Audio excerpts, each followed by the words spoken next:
বাংলাদেশে ভোট মানে শুধু ব্যালট নয়, ভোট মানে ইতিহাসের বিচার, ভোট মানে ক্ষমতার বৈধতা, আর অনেক সময় ভোট মানে ভয়।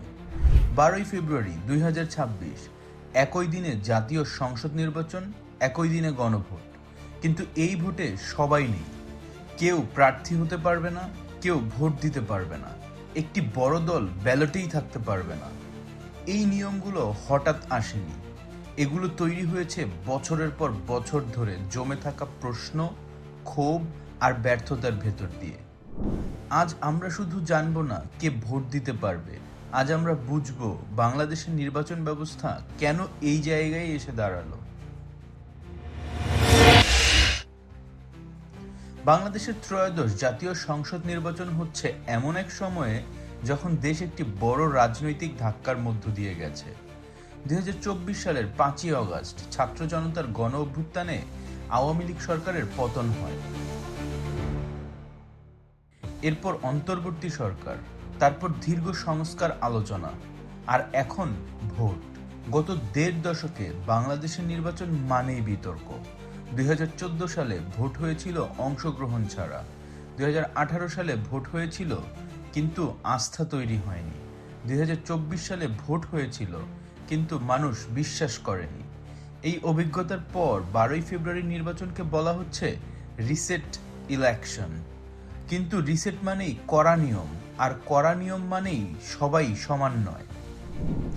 বাংলাদেশের সংবিধান খুব সাধারণভাবে বলে সংসদ সদস্য হতে হলে বয়স 25, নাগরিকত্ব বাংলাদেশি।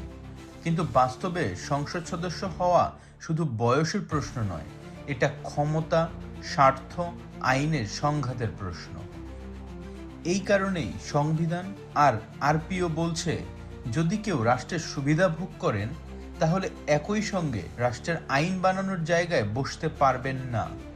এই নির্বাচন থেকে সবচেয়ে বড় বার্তা এসেছে এখানেই। সরকারি পদে থাকা কেউ মন্ত্রী, উপদেষ্টা, প্রতিমন্ত্রী পদে থেকে আর নির্বাচন করতে পারবেন না। এটা বাংলাদেশের ইতিহাসে বড় পরিবর্তন। এর মানে দাঁড়ায় ক্ষমতায় থেকে ক্ষমতা চাইলে চলবে না, আগে ক্ষমতা ছাড়তে হবে, তারপর জনগণের কাছে যেতে হবে। বাংলাদেশে বহু বছর ধরে অভিযোগ ছিল সরকারি কর্মকর্তা বা সরকারি সুবিধাভোগীরা রাজনীতিকে নিজেদের জন্য ব্যবহার করে। এই নির্বাচন সেই জায়গায় একটা স্পষ্ট দেয়াল তুলে দিয়েছে। যদি কেউ সরকারি চাকরি থেকে সদ্য অবসর নেন, সরকারের সঙ্গে চুক্তিভিত্তিক কাজে যুক্ত থাকেন, রাষ্ট্রের সঙ্গে ব্যবসায়িক স্বার্থে জড়িত থাকেন, তাহলে 3 বছর না গেলে তিনি সংসদে দাঁড়াতে পারবেন না। এর পেছনের যুক্তি খুব পরিষ্কার। যিনি রাষ্ট্রের কাছ থেকে সুবিধা নিচ্ছেন, তিনি রাষ্ট্রের আইন বানালে স্বার্থের সংঘাত হবে। এই নিয়ম বহু দিন ধরেই চলেছিল, কিন্তু এবার বলা হচ্ছে এটা আর কাগজে থাকবে না। এই নির্বাচনের সবচেয়ে আলোচিত সংযোজন পলাতক আসামিদের অযোগ্যতা। বাংলাদেশে বহু রাজনীতিবিদ আছেন যারা মামলা মাথায় নিয়ে দেশের বাইরে থেকে রাজনীতি করছেন।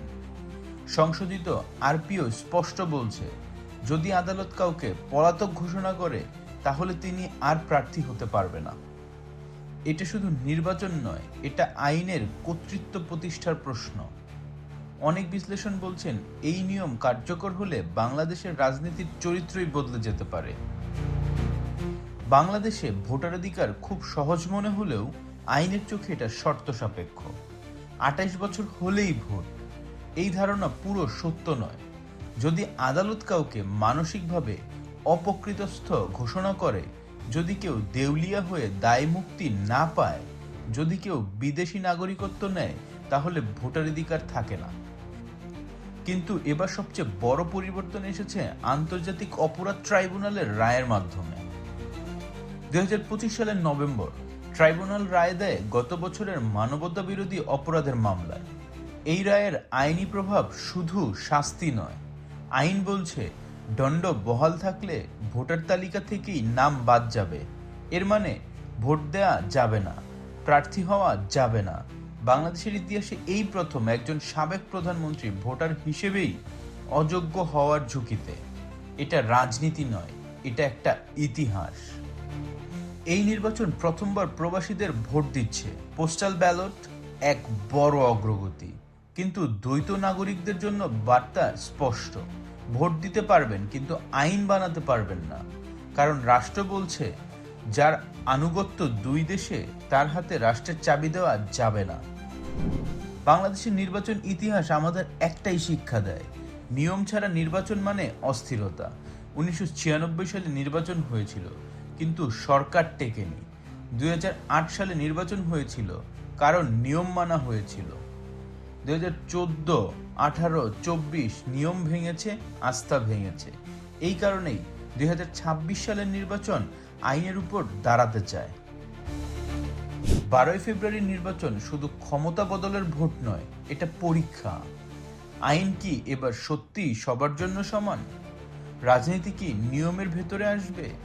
ভোট কি আবার বিশ্বাস ফেরাবে? এই নির্বাচনে অনেকেই বাদ পড়ছে, কিন্তু প্রশ্ন হলো, যারা থাকছে তারা কি দেশটাকে সামনে নিতে পারবে?